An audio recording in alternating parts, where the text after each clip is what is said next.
আসলে এমন একটি সময় আমরা এই দোয়ার আয়োজন করেছি, আমাদের হাতে দোয়া ছাড়া আর কিছুই করার নেই। আমাদের প্রিয় নেত্রী, মাতৃতুল্য নেত্রী, যিনি সারাটা জীবন দেশের জন্য ব্যয় করেছেন, নিজের সুখের কথা কখনো চিন্তা করেননি। সেই মহান স্বাধীনতা যুদ্ধের সময় তৎকালীন মেজর জিয়াউর রহমান, পরে শহীদ রাষ্ট্রপতি জিয়াউর রহমান যখন কালুরঘাট বেতার কেন্দ্র থেকে স্বাধীনতার ঘোষণা দিয়ে যুদ্ধে ঝাঁপিয়ে পড়েছিলেন, ঠিক তখন থেকেই দেশনেত্রী বেগম খালেদা জিয়া এই বাংলাদেশের জন্য চিন্তা করতেছিলেন। নিজের সুখের কথা চিন্তা না করে নিজের অবুঝ দুটি সন্তানকে নিয়ে উনি নিজের স্বামীকে পাঠিয়ে দিয়েছিলেন স্বাধীনতা যুদ্ধে দেশকে স্বাধীন করার জন্য। উনি বলেছিলেন, তুমি স্বাধীনতা যুদ্ধে যাও, এতে যদি তোমার জীবন যায় যাক, কিন্তু দেশকে স্বাধীন করে আবার আমাদের কাছে ফিরে এসো। শহীদ রাষ্ট্রপতি সেদিন তার কথা রেখেছিলেন। সেদিন বেগম খালেদা জিয়া তার ত্যাগ স্বীকার করেছিলেন। তারপরে অনেক পর পরিবর্তনের পর 1990 সালে যখন স্বৈরাচার আমাদের উপর ঝেঁপে বসেছিল, ঠিক তখন জাতীয় ক্লান্তি লগ্নে এই বেগম খালেদা জিয়ার নেতৃত্বে স্বৈরাচার বিরোধী 9 বৎসর আন্দোলন করে এই দেশকে আবার স্বৈরাচার মুক্ত করেছিলেন বেগম খালেদা জিয়া। ঠিক তেমনই ভাবে 1996 সালে যখন হাসিনা সরকার বাংলাদেশের উপর জুলুম নির্যাতন করতেছিল, তখন আবার আন্দোলনের ডাক দিয়ে এদেশের জনগণকে ঐক্যবদ্ধ করে তখন আবার ফ্যাসিস্টের বিদায় করেছিলেন শহীদ দেশনেত্রী বেগম খালেদা জিয়া। এই কথাটি বলার কারণ, বাংলাদেশের প্রত্যেকটি ক্রাইসিস মুভমেন্টে, ক্রাইসিস লগ্নে দেশ যখন বিপদে পড়েছে, তখনই উদ্ধারকর্তা হিসেবে আবির্ভূত হয়েছিলেন দেশনেত্রী বেগম খালেদা জিয়া।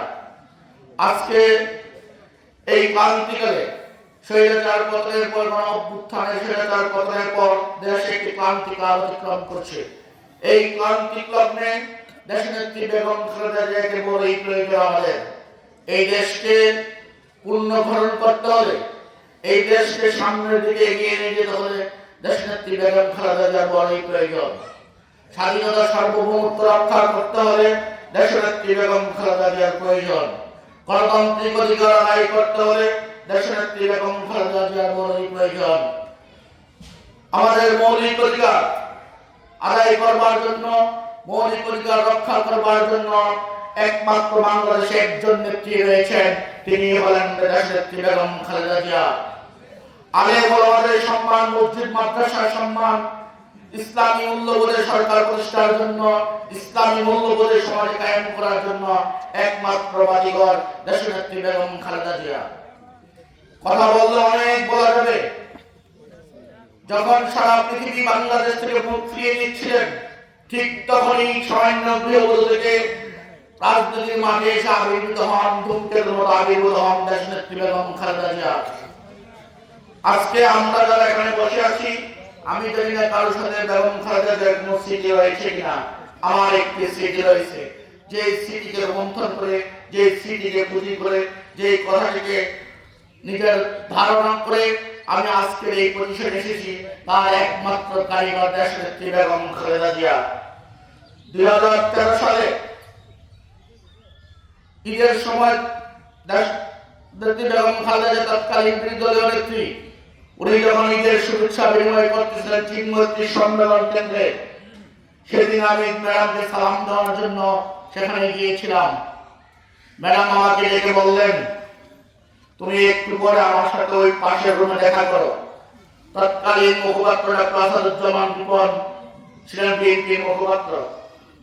ওনাকে সহ চট্টগ্রামের আমির খসরু মাহমুদ চৌধুরী স্যার সহ বিএনপির সিনিয়র নেতৃবৃন্দ সহ যখন আমি সেখানে গেলাম, উনি আমাকে জিজ্ঞেস করলেন, তোমার নাম কি? আমি আমার নাম বলার পরে বললাম, তুমি কি করো, পড়াশোনা কোথায় করেছো, তোমার বাড়ি কোথায়?